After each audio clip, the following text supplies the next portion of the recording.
For 32 years, my marriage wasn't built on love letters or grand gestures. It was built on a sound. The sound of coffee percolating at 6:45 on a Saturday morning. And then, one Saturday, I let the silence speak for me. Hello, my dear ones. Come, sit. Make yourselves comfortable. There's a story I need to tell you today. It's about a small thing, a ritual so tiny it became invisible. A ritual that, for over 3 decades, I believed was the mortar holding my world together. It was about a cup of coffee, a newspaper, and a quiet woman in a blue robe. This isn't a story of a loud betrayal, but of a quiet realization. It's about what happens when you finally hear the sound of your own soul, louder than the routine you've spent a lifetime serving. So, if you've ever done a small thing, day after day, year after year, thinking it was love, listen closely. Good morning, my dear ones. Come in, sit with me here in this quiet space. I want to tell you about the architecture of a life. Not the kind built with bricks and blueprints, but the kind built with small things. The almost silent things. For 32 years I built a structure so sturdy, so seemingly permanent, I believed it was the world itself. It was a world made of Saturday mornings. A world built on the sound of coffee percolating in a quiet kitchen. The soft rustle of a newspaper in its plastic wrap. The measured step of my own feet on a worn hallway carpet. I believed with all my heart I was building a home. A marriage. A testament to love's endurance. I did not know I was building a beautiful silent cage and that I held the only key. It began as a simple thing. A kindness. In the early years of our marriage, when Robert and I were new to each other and the world seemed full of a soft, hopeful light, Saturday was our day. Our reprieve from the week's demands. And I would wake first feeling a small spark of joy, a domestic tenderness. I would make the coffee. I would bring it to him. He would smile then, a true smile that reached his eyes. He would pull back the covers for me to join him. We would talk in those early days. We would talk about dreams, about the week past, about the strange noise the car was making. The coffee was warm between us, a shared comfort. That was the foundation, that first simple gesture of care. That is how it always begins, isn't it? With a gesture so light, so full of hope you cannot imagine its weight years from now. But time has a way of shifting the ground beneath you. The years layered themselves like sediment. A child came, Michael, and with him a beautiful, exhausting chaos. My Saturdays became an oasis of order in the tumult. The ritual became not just a kindness but a necessity. A tiny island of control. I would rise even earlier to claim that half hour of quiet before the needs of a small boy filled the house. The measuring of the grounds became a meditation. The wait for the percolator's final sigh, a moment of peace. By the time I carried that mug down the hall, I was carrying more than coffee. I was carrying the hope that this small perfect act could set the tone for the entire day. That it could somehow hold the chaos at bay. I was building a bulwark. One Saturday at a time. And Robert changed. Or perhaps he simply settled into the man he always was. The morning smiles became rarer. The pulling back of the covers ceased. The talking faded into a comfortable, predictable silence. His gratitude became functional. A grunt. A nod. The touch of his fingers taking the mug became automatic, thoughtless. I told myself this was maturity. This was the natural progression of a long love. The fiery spark giving way to a steady, enduring warmth. I convinced myself that his comfort, his unthinking acceptance of my service was a form of trust. The highest compliment. He trusted me to create this peace for him. He trusted the world I built around him. I mistook his taking for granting. I confused his comfort with his presence. So I refined the ritual. I honed it to a fine, sharp point. It was no longer just coffee. It was an art. I learned he disliked the bitter aftertaste of a certain brand. I found another. I learned the exact number of seconds to let it cool so it was drinkable immediately. I observed that he read the business section first, then sports, then the main news. So I folded the paper accordingly. A tri-fold for business. A separate fold for the rest. I would even gently separate the sections if they were tangled. I learned the precise spot on the nightstand where the mug should be placed so his hand would find it without him having to look, without him having to fully wake.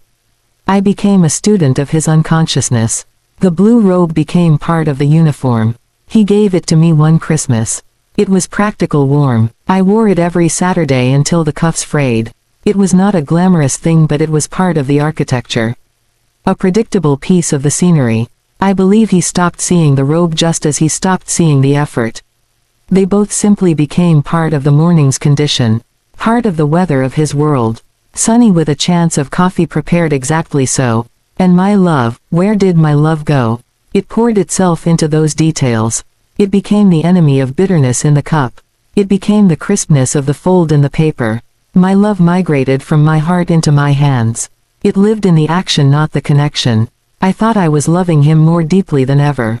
A love beyond words. A love expressed in flawless service. A love so quiet it was almost secret. A love I carried alone.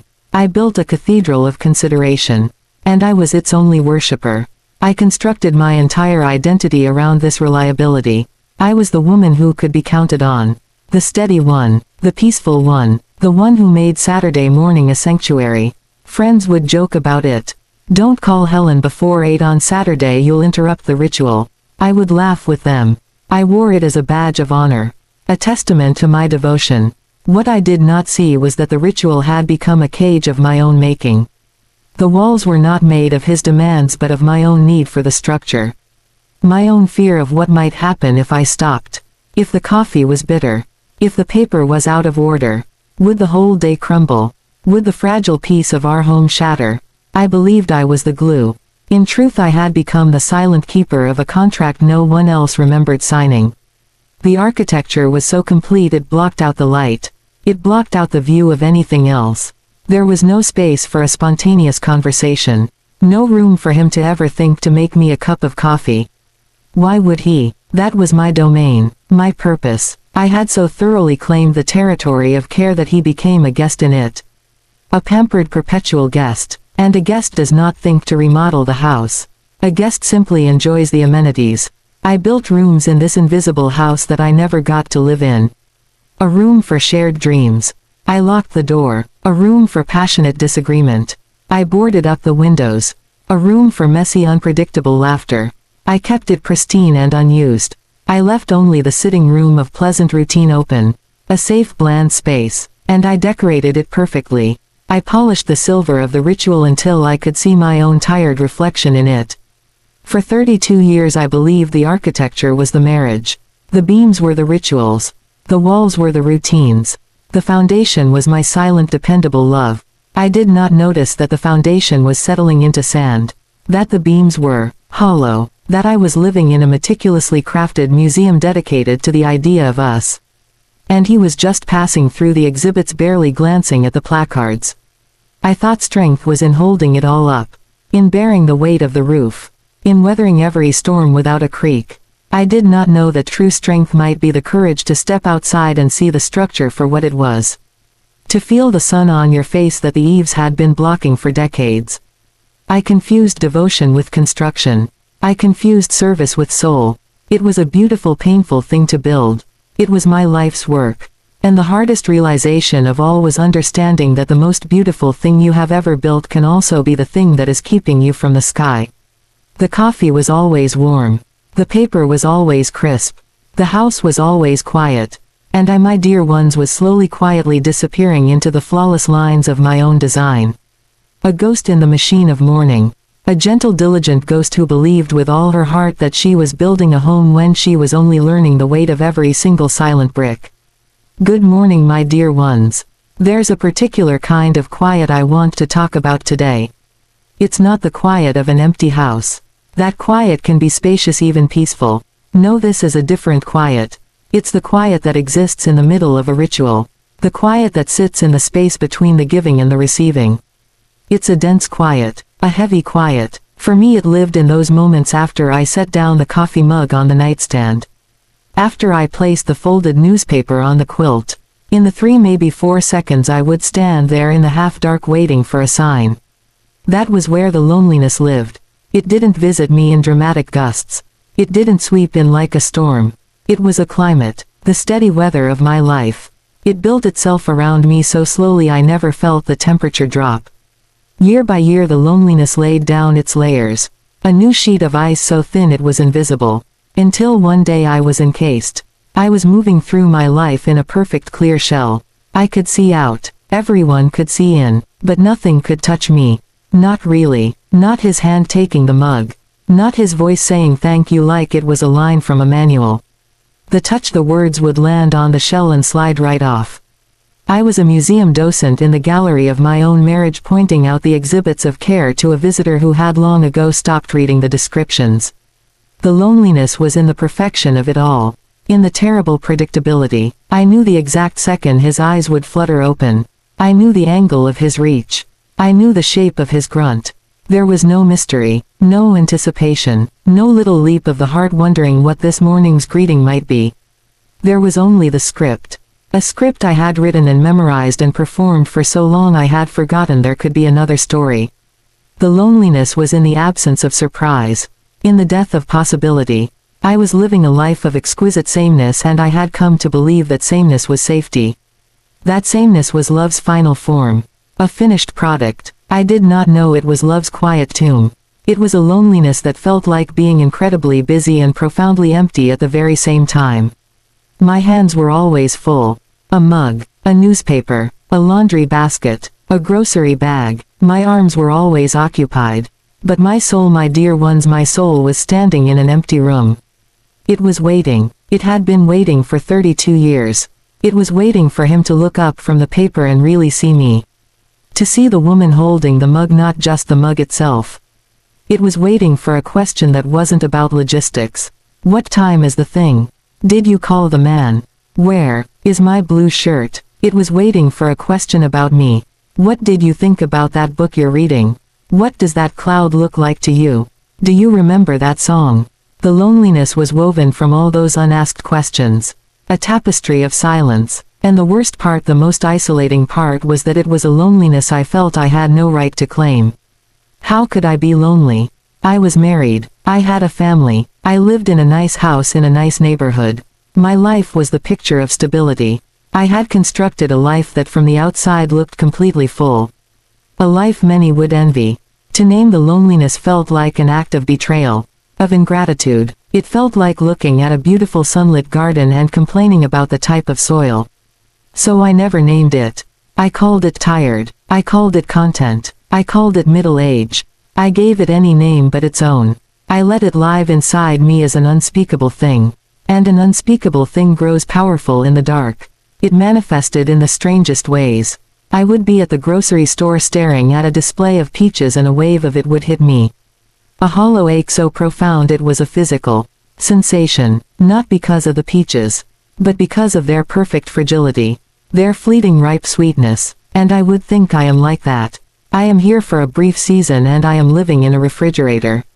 I am keeping myself cold to last longer, to avoid the messy glorious bruise of being truly handled, of being tasted. The loneliness was the understanding that I had chosen the refrigerator, that I had turned the dial myself. It was in the car running errands. The radio would play a song from a different time.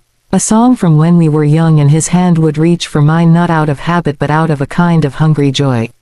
And the loneliness would swell like a chord. It wasn't nostalgia for youth. It was grief for a language we had stopped speaking. A frequency we had both tuned out. The silence in the car after the song ended was louder than the music had been. It was the silence of two people who had heard the same echo and had agreed without words to ignore it. The loneliness was most profound in a crowd. At a family gathering, at a party. I would watch him. I would watch him laugh at a joke, tell a story, engage. He could be so present for others. So animated. And then his eyes would meet mine across the room and something would shudder. A door would close. It was a look of acknowledgement, not connection. A check-in. A visual confirmation that the other piece of the set was still in the room. And in that moment, surrounded by noise and life, I would feel utterly desolate. A tiny island in a sea of chatter. He was my husband. He was my family. And yet I could feel more alone with him in a crowded room than I ever did by myself on my porch. That is a special kind of loneliness. It's the loneliness of proximity without intimacy. It's the loneliness of being a landmark in someone's life, not a companion on the journey. It lived in our bed. That wide, peaceful bed. The careful space between us was not an empty space. It was full. It was full of the loneliness. It was a third presence.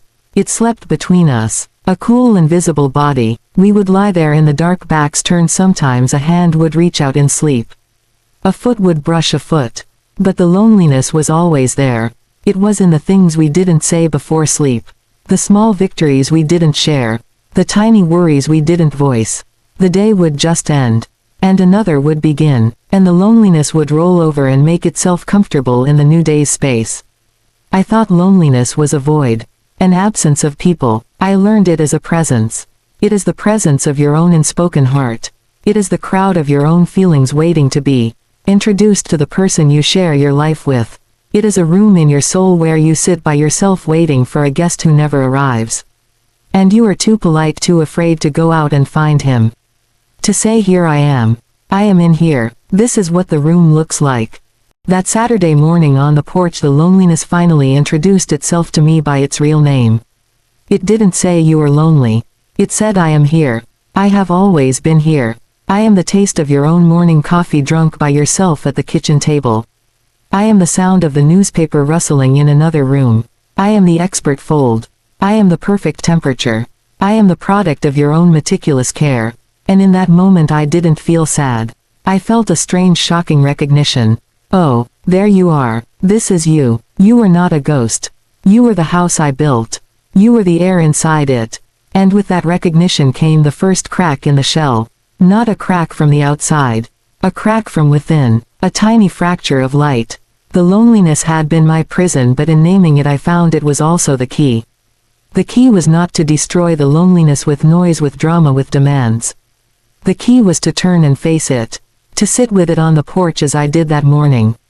To say, yes, you are here. And I am here too. And if this is all there is, then let me feel the sun on my skin while I feel it.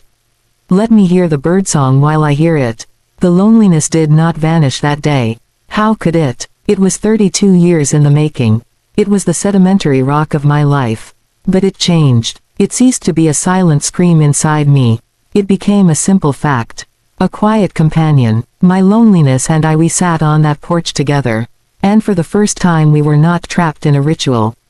We were just sitting, watching the morning, and in that stillness the loneliness lost its terrible power. It became just a feeling. Not a life sentence. Not the architecture of my existence. Just a feeling that would come and go like the breeze. And I could breathe inside it. I could finally breathe. Good morning, my dear ones. There is a power in stillness that the world misunderstands. It mistakes it for passivity, for surrender. It thinks the loud voice, the slammed door, the dramatic exit is strength. Let me tell you about a different kind of strength. The strength of a held breath. The strength of a paused hand. The strength of a ritual interrupted not with a shout but with a profound and deliberate quiet. My awakening was not an explosion. It was a silence. A silence so deep it had its own sound. The sound of a heart finally listening to itself. That morning on the porch when the loneliness named itself, I felt a shift. Not in the world around me. The birds still sang. The paper still lay in its plastic wrap. The coffee still brewed in its pot. The shift was internal. A tectonic movement of the soul so quiet, so monumental, I simply stood still inside it. I did not have a plan. I did not have a speech prepared. I did not feel anger's hot, sharp surge. I felt a cool, clear calm descend upon me like a mantle. It was the calm of a decision made not in the mind but in the bones. In the marrow, a decision my body had known for years and had only just now whispered to my conscious self. The whisper said simply enough. It did not say confront him. It did not say make him pay or make him see. It said stop. Just that one word, stop. So I did. The next Saturday I honored that whisper. I did not rise at 6:30. I lay in the warmth of my own bed and I listened. I listened to the house sleeping. I listened to the rhythm of my own breathing, a rhythm I had ignored for decades in my rush to tend to another's morning. I felt the weight of my own body on the mattress. I saw the way the dawn light crept across the ceiling in a slow, patient stripe. It was beautiful. I had not seen it in 32 years. I had been too busy measuring coffee grounds to notice the day painting itself onto our world. My first act of rebellion was to witness the light. When I heard him stir at 7:20 a familiar old current of energy pulsed in me. The muscle memory of service. Get up. The coffee. The paper. He is waiting. It was an instinct as deep as a heartbeat. But the deep calm placed a gentle hand on that impulse. It said no, be still. So I stayed. I heard his footsteps, a confused heavy sound on the hallway runner. He appeared in the kitchen doorway. My view from the armchair was sidelong. I saw his silhouette, his mussed hair, his face turned toward the cold dark machine. The confusion on his face was not anger. It was a pure uncomprehending blankness. The script was missing. He was an actor who had walked onto the stage to find the set bare, the other player seated in the audience watching. He said my name, Helen, just that, a question mark hanging in the air. And here was my moment. The moment where the old world would demand an explanation, a justification, a reason wrapped in emotion. Where I could have voiced the loneliness, the neglect, the years of silent service. Where I could have unleashed the quiet storm inside me. But the calm held me. I looked at him. I saw him truly in his confusion. And I said, "Good morning, Robert." My voice was my own. It did not tremble. It did not plead. It was simply a statement. An acknowledgement of the morning and of him. When he asked if the machine was broken, I said no. It's not broken. That was all. I did not offer to fix it. I did not offer to show him how. I stated a fact. The machine was functional. The problem lay elsewhere. The problem was that its operator had resigned. And I let that truth hang in the space between us, a truth he would have to reach for himself. That was the whisper's power. It gave me the strength to not explain, to not justify, to not translate my interior revolution into a language he could easily dismiss or debate. My silence was my boundary. It was a soft, unyielding wall. He had to stand on his side of it. He had to face the void where my action had always been. He had to navigate the empty space. Watching him fumble with the coffee maker was a sacred, strange ceremony. His hands large and unfamiliar with the process. The scoop clanging against the counter. The water spilled on the burner, a hiss of steam. The pot not quite seated right. I did not intervene. I did not rise to wipe the spill. I did not correct the measure of grounds. I sat in my chair. I held my book. I observed. My inaction was the most powerful action I had ever taken. It was a transfer of responsibility. A gentle laying down of a burden I had carried for so long I thought it was a part of my body. I set it down on the kitchen floor between us. And I did not pick it up again. He took his poorly made coffee back to the bedroom. He did not take the paper. He had forgotten it. The ritual had been so complete, so my domain, that in my absence it simply ceased to exist. It did not transfer to him. It evaporated. And what was left was the ordinary morning. And him alone in it. And me alone in it. But my alone felt like freedom. His alone, I could see, felt like abandonment. That was not my intention, but it was the consequence. The consequence of his never having learned the territory, because I had always been the guide. The days that followed were a study in that new quiet. I did not announce a change. I did not declare a strike. I simply continued not doing. I continued being still. I would make my own coffee light with cream and take it to the porch. I would sit on the swing. The creak of its chain became my new ritual's music. I did nothing out there. I did not plan my day. I did not make mental lists. I practiced presence, my own presence, to myself, for myself. He began to orbit this new stillness of mine. He would linger in doorways. He would make remarks about the weather, speaking to the air, hoping the sound would reach me. His voice in those moments sounded younger, somehow unsure. It was the voice of a man trying to find a door in a wall that had always been open and now was softly closed. I would answer politely, "Yes, it's a lovely day." I would not elaborate. I would not build a conversation from his offering. I would receive it and let it lie. The calm inside me was a deep lake. His words were pebbles. They would cause a ripple and then the surface would grow still again. I was learning the power of the unruffled surface. The real test came weeks later on the porch. When he came out and sat not with me but across from me. When he said, "I miss it." In that moment the old Helen, the woman of service, wanted to soothe him. To say "I know" or "it's okay," or to simply get up and reassume the duty. Her muscles twitched with the memory of care. But the new woman, the woman of the deep calm, simply let the words hang in the air. She considered them. She understood they were not about missing her. They were about missing the peace she provided. The labor he never saw. When I said it's peaceful out here too, I was not being clever. I was stating the profound truth I had discovered. The peace was not in the service. The peace was in the self. And I had found mine. I had brought it out to the porch with me. He could not miss it because he had never known it resided in me. He had only known its product. That conversation, the one that happened mostly in silence after those few words, was the turning point. My quiet was not a punishment. It was a revelation. It was a mirror held up not to him but to the space between us. And in that mirror he began for the first time to see the outline of what had always been there, my constant giving and his constant taking. He saw the shape of its absence. And the shape was my own silhouette, finally still, finally at rest, finally claiming a plot of mourning for itself. The whisper never became a shout. It remained a quiet, firm voice inside me. A voice that said, you do not have to explain your existence. You do not have to justify your need for space, for breath, for a simple cup of coffee enjoyed in silence. The power was in the sustained quiet. In the relentless peace of my own company. It was in waking each day and choosing the porch again. Choosing the swing. Choosing the birdsong over the rustle of a newspaper I did not read. It was a daily gentle no. A no so quiet it was almost a breath. A no that built a new life, not by tearing the old one down but by simply walking out of one room and into another. My dear ones, that is the awakening. It is not a dramatic burst of light. It is the slow, patient dawn of your own worth. It is the understanding that your most powerful voice may not speak a word. It may simply stop speaking the old lines. It may simply change the channel from a station of service to a station of self.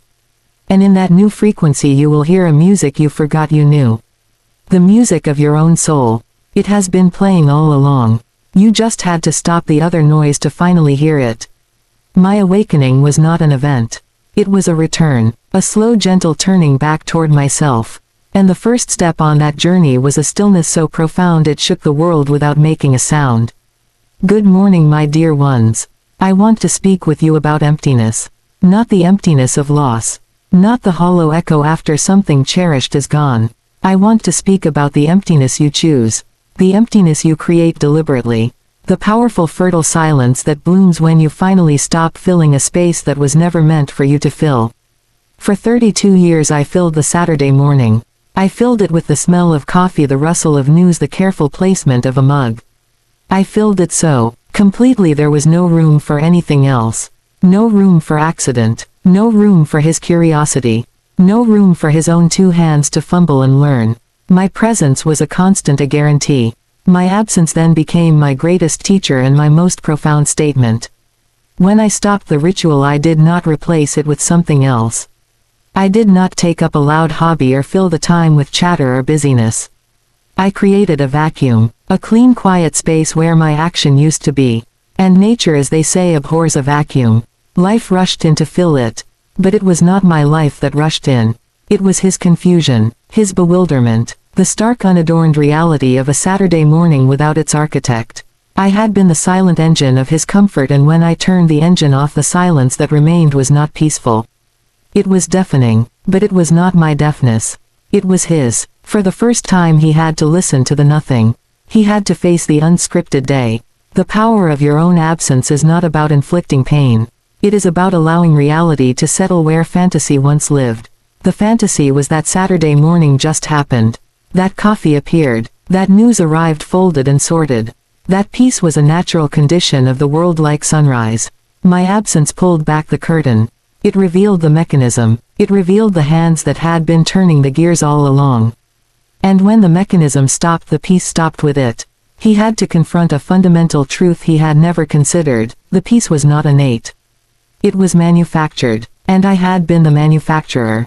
Watching him navigate that emptiness was a slow, quiet revelation. His first attempts were like a man in a dark room feeling for a light switch in the wrong place. The coffee was too strong. The pot was not set right. He forgot the paper entirely. These were not failures. They were evidence. Evidence of how complete my service had been. Evidence of his own learned helplessness. I had loved him into incompetence. I had cared for him into passivity.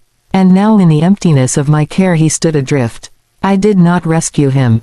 To rescue him would have been to reinstate the fantasy. To say, see, the world is too hard for you, let me do it. I let him stand in the difficulty. I let him taste the bitter coffee he had made. The emptiness had a sound.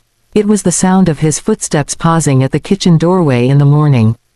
A hesitant sound. It was the sound of a cabinet door closing a little too hard.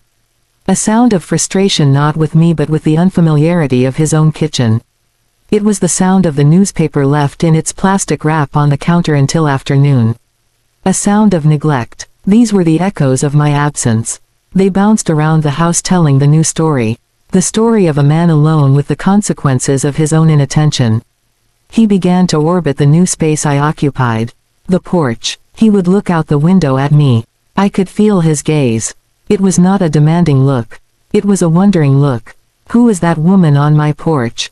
She looks familiar. She looks like my wife. But she is sitting so still. She is doing nothing. What is she doing out there? The emptiness inside the house seemed to push him toward the windows. He was looking at the space I had chosen for myself, a space that did not include him. A space where I was not in service. I was just being. And that being was a magnet for his confusion. The emptiness created questions. Questions he had never had to ask before.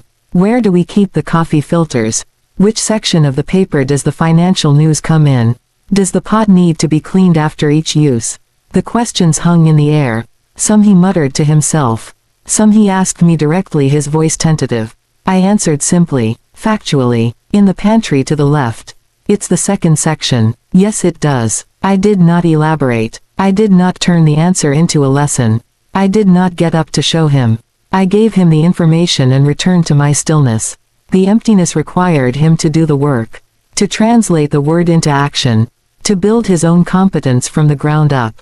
The most profound effect of the emptiness was the silence it bred between us. Not a hostile silence. A deep spacious silence full of unspoken things. We had lived for so long in the noise of the ritual. The noise of my doing. The predictable sound of service. Now that noise was gone. And in that new quiet other sounds emerged. The sound of his own breathing as he read. The sound of my turning page. The sound of the clock ticking in the hall, a sound I had not heard in years because I was always moving through its beats, never still enough to listen. The emptiness allowed us to hear the actual world. And in hearing it we had to decide if we had anything to say to each other within it. The porch became the symbol of the territory I had claimed. It was my occupied land. My peaceful settlement. He would not come out there for weeks. It was my domain, and my simply being out there changed the geography of our marriage. There was a here where I was and a there where he was. And the distance between here and there was not just feet and inches. It was a chasm of understanding. The emptiness of the house behind me was the space he had to cross if he wanted to reach me. And he did not know how to cross it. All the old bridges were built on my journeys toward him. There were no bridges built for a journey toward me. When he finally did come out and sit in the wicker chair, it was not a conquest. It was a surrender, a white flag raised to the new reality. He did not sit beside me on the swing. He sat across from me. In the audience, he was observing my peace. And when he said I miss it, he was speaking from the emptiness. He was naming the lack. And my response, it's peaceful out here too, was an invitation. Not an invitation to join me on the swing. But an invitation to see that peace was not a thing he had lost. Peace was a place, and I had found it. He could find his own.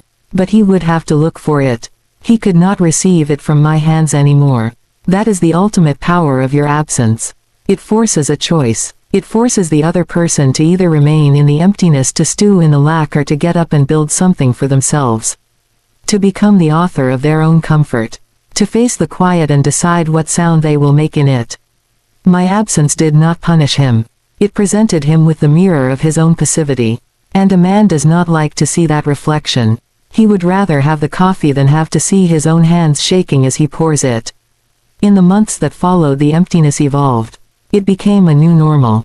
He learned to make passable coffee. He even learned to rinse the pot. He would sometimes bring the paper in. The mechanical parts of the ritual were learned. But the soul of it, the unspoken contract of care and receipt, that was gone. And its absence created a new space between us. A space that was no longer filled with my resentment or his expectation. It was just space. Neutral territory, and in that space a strange new thing began to grow, curiosity. Not yet connection, but curiosity. He would look at me as if trying to solve a puzzle. What does she think about out there? What is she reading? What does she see in the trees? My absence had made me mysterious to him again. After 32 years I had become a question mark. And a question mark has more life in it than a period. My dear ones, your presence can be a gift. But your absence can be a revelation. Do not be afraid of the empty space. Do not rush to fill it with noise, with explanation, with new demands. Let the emptiness be, let it resonate, let the other person hear the echo of what you always provided, and let them sit in the quiet of its departure. Your power is not in making yourself essential. Your power is in demonstrating that you are a choice. And when you choose yourself, when you calmly vacate the role they assigned you, you give them a breathtaking, terrible freedom, the freedom to live without you. And in that freedom they will either find they cannot, or they will find they never really did. Either way you have your answer. And the answer is not in their scramble or their silence. The answer is in your own steady breath, in the new space you have claimed. The space where you are no longer a function. You are simply finally a woman sitting on a porch listening to the birds and learning the sound of your own freedom. It is the most beautiful quiet you will ever hear. Good morning, my dear ones. Let's talk about the conversations that happen without words. The dialogues that unfold in the space between a question asked and an answer withheld. The understanding that passes not through the ear but through the skin, like a change in the weather. When Robert finally came to sit on the porch that day, there were sentences hanging in the air between us thicker than the morning mist. Sentences that had been writing themselves for 32 years. But we did not speak them. The silence did the speaking for us. And it had a vocabulary more precise and more devastating than any language I have ever known. He sat in the wicker chair. That choice alone was a sentence. He did not come to sit beside me on the swing. He did not come to bridge the distance. He came to observe it. To sit at its edge. He held his mug of poorly made coffee between his hands like a chalice of something bitter he was required to drink. The silence stretched. It was not our old comfortable silence, the silence of two people who have said all there is to say. This was a new silence. A silence full of fingerprints. You could see the marks of his confusion on it. The smudges of my resolve. It was a silence we had to breathe in, and it changed the chemistry of the air between us. When he said I miss it, 3 small words, they were not an opening. They were a confession, a sigh of lack. He missed the it, the ritual, the predictable comfort, the guarantee. He did not say I miss you. He did not say I miss us. He missed the mechanism, the function, and in the clear cool air of that morning that distinction hung as plainly as a sign. I heard it. I felt the truth of it land in the center of my chest, not as a blow but as a final gentle weight, a last piece of a puzzle settling into place. It confirmed everything. It justified my stillness. He had named the ghost he was mourning, and it was not me. My reply did not come quickly. I let his words dissolve into the birdsong. I let him hear them echo back at him in the new quiet. I miss it. The it was gone. I was still here. He was looking at me but speaking to the ghost of the it. So I spoke to the woman who was present. I said, it's peaceful out here too. That was my whole statement. I was not arguing. I was not accusing. I was testifying. I was bearing witness to a new truth. The peace was not lost. It had merely relocated. It had moved from the inside of his ritual to the outside of my own skin. It was now a quality of the space I occupied, not a service I rendered. The conversation that followed was in his face. In the slow blink of his eyes. In the slight deflation of his shoulders as he looked down into his mug. He heard me. He heard the profound shift. I was not offering to bring the peace back inside. I was stating that I had found it for myself out here. The source had moved, and he was on the outside of it. That was the unspoken core of our exchange. You miss the product. I have found the source. They are no longer the same thing. He asked a question then without opening his mouth. His eyes came up to mine, and they were the eyes of a man lost in a familiar room. Did I? They began. Was I that? They could not finish the sentence. They held the dawning horrifying possibility of his own negligence. They held the question he had never in 32 years thought to ask. Was I the architect of this emptiness? To have answered that question aloud would have been to do the emotional labor for him once again. It would have been to provide the diagnosis and the cure. To say yes you were or it's not your fault would have been to re-enter the dance of caretaker and patient. My silence was my answer. My calm steady gaze that held neither blame nor forgiveness, only simple fact, was my answer. He had to finish the question for himself. He had to sit in the discomfort of its answer. That was the work, and for the first time I let him do his own work. He looked away. He took a sip of the bitter coffee. He made a face, not a dramatic one, just a small involuntary twist of the lips. It was the taste of his own making. The taste of the ritual performed without love, without attention, without the specific knowledge that comes from decades of devoted study. It was the taste of what happens when the artisan leaves the workshop and the apprentice is left alone with the tools. That taste was a conversation in itself. It said, this is not the same. This will never be the same. You never knew the recipe because you never watched her hands. The silence that sat between us after that was the most honest dialogue of our marriage. It said, here is the space where your comfort lived. Here is the space where my resentment grew. Here is the empty stage. Who will speak now? He did not speak. He had no script for this. All his lines had been responses to my actions. Without my action he had no cue. My stillness had rendered him mute. And in his muteness I heard for the first time the sound of our true relationship. It was not a partnership of voices. It had been a monologue of service met with a silent audience. Now the monologue had ended, and the audience was waiting for a show that would not resume. He finally broke the silence, but not with words of substance. He broke it with a tactical retreat. A comment on the mechanics. The coffee I make is too strong. He said it almost to himself. It was a retreat from the emotional cliff edge back to the safe solid ground of object and function. It was an admission of failure, but a safe one. A failure of technique, not of heart. And I met him there on that safe ground. I did not follow him back to the cliff. I said, you use the wrong grind. A simple fact. A piece of data. It was a kindness, but a distant one. The kindness of a retired expert giving one last tip. It was not the kindness of a wife who would take over the task. It was the end of the transfer of knowledge. The final lesson. His half laugh, half sigh was the punctuation mark on that entire unspoken conversation. It was the sound of surrender. Not surrender to me, but surrender to the new reality. The reality that I was no longer the keeper of the coffee, the guardian of the peace, the solver of the morning. The reality that he was alone with a can of beans he did not know how to brew. That laugh sigh said, I give up. The old world is over.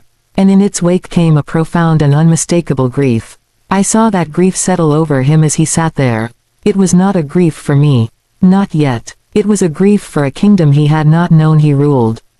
A grief for the effortless comfort, the unquestioned service. He was like a man who has lived his whole life in a beautifully manicured garden only to wake one day and see the gardener walking away with her tools. He is left holding a single rose and suddenly understands dirt and thorns and thirst. The beauty was never his creation. It was a gift, and the giver had left the gate open behind her. We sat until our coffee was gone. The conversation had been entire. It had covered the past 32 years and the uncertain future in the space of a few glances, a few sentences buried in subtext. When he stood to go back inside, his movements were slower, older.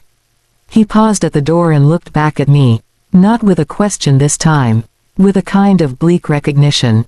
He was seeing the porch as my territory. He was seeing the swing as my throne. He was seeing the woman he married as a separate sovereign state. And he had no passport. That look was the final silent sentence of our morning dialogue. It was the period at the end of the long paragraph of our old marriage. The paragraph that had been written in service and receipt. A new paragraph was beginning. And it started with a space.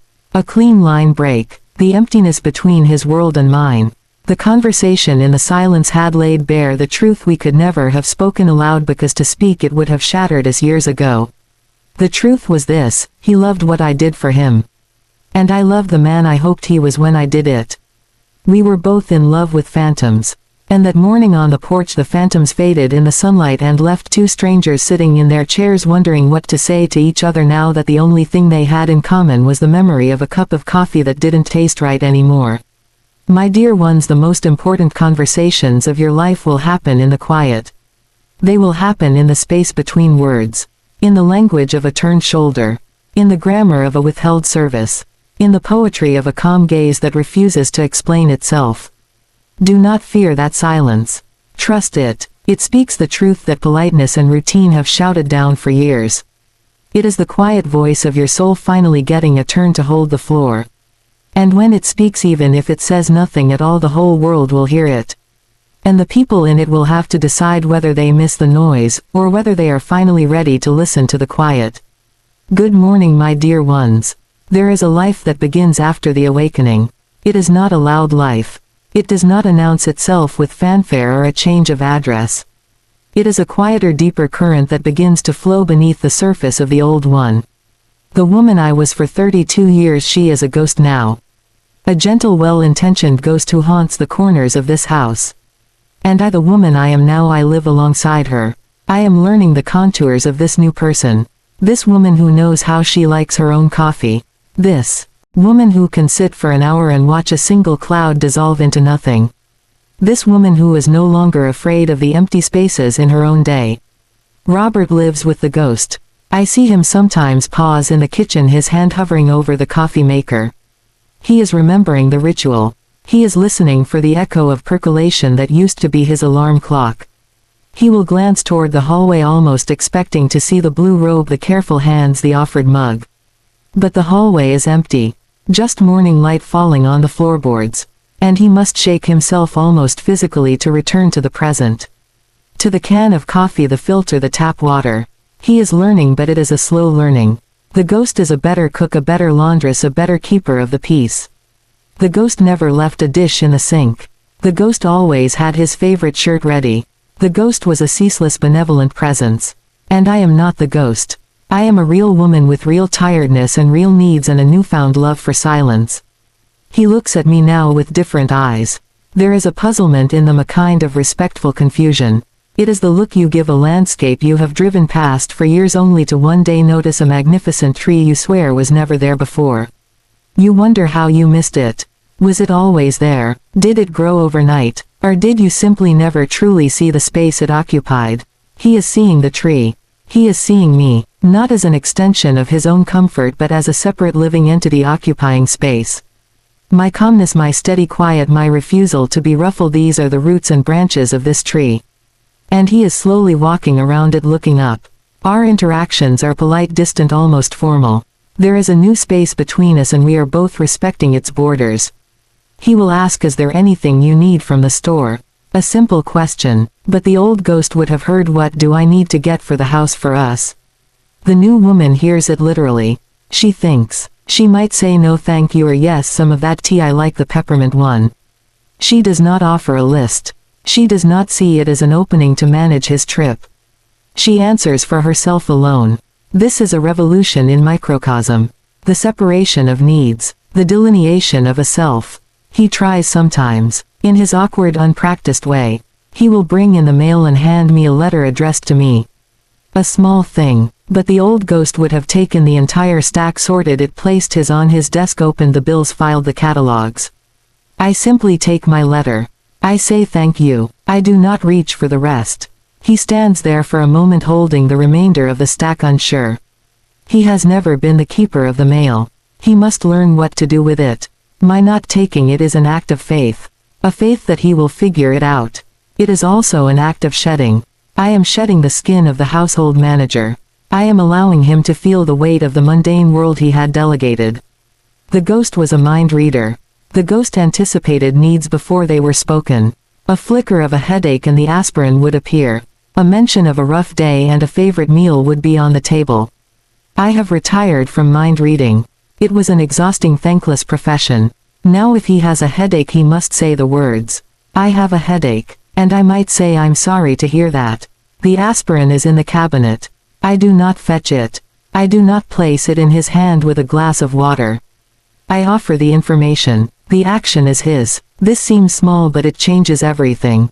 It changes the currency of our care from anticipatory service to stated need. And he is not fluent in this new language. He stumbles over the words.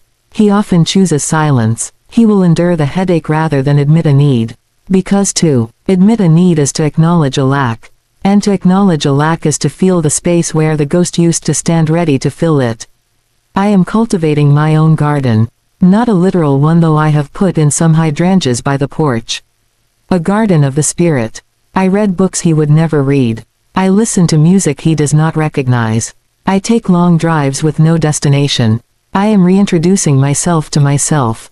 What do I like? Not what did I like when I was 20 before I became his wife. Not what do I like because it soothes him. What do I like now in this quiet autumn of my life? I am discovering that I love the sound of rain on the roof in the afternoon. That I prefer biographies to novels. That I have no patience for busywork anymore. This is the work of my new life. This gentle curation of a self.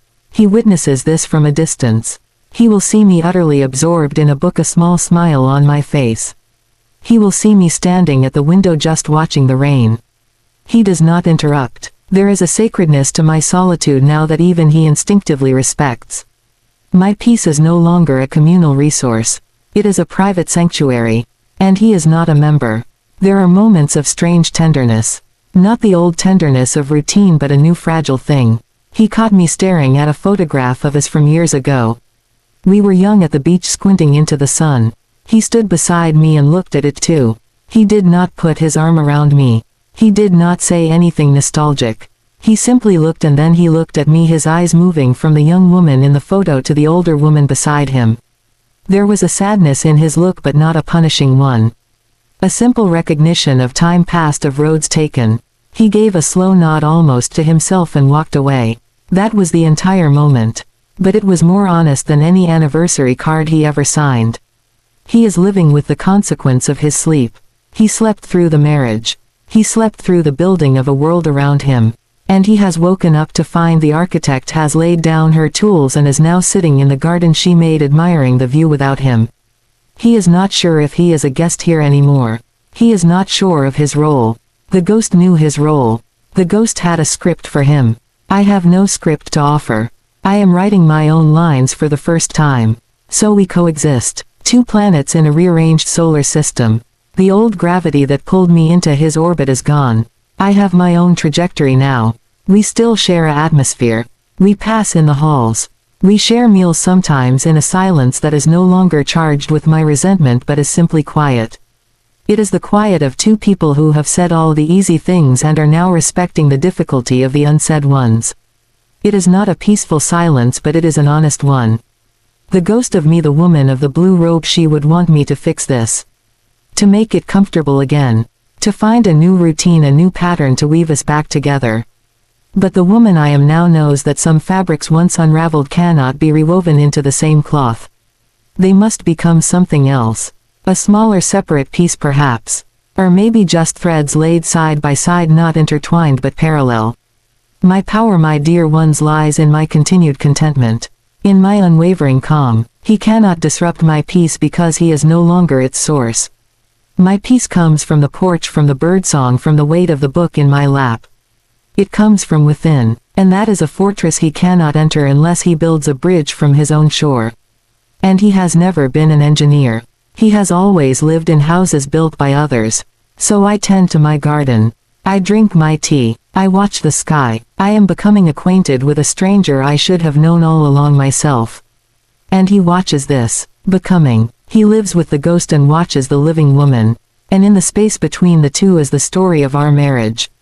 A story that is no longer about love or even about loss. It is about witness. He is witnessing my resurrection. And I am witnessing his long, slow awakening to the world he never built, the coffee he never made, the woman he never knew. We are finally seeing each other. And the view from here is clear and quiet and real. It is not the life I dreamed of when I was young. But it is my life.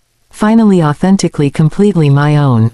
And that is a freedom so profound it makes every silent Saturday morning a sacred thing.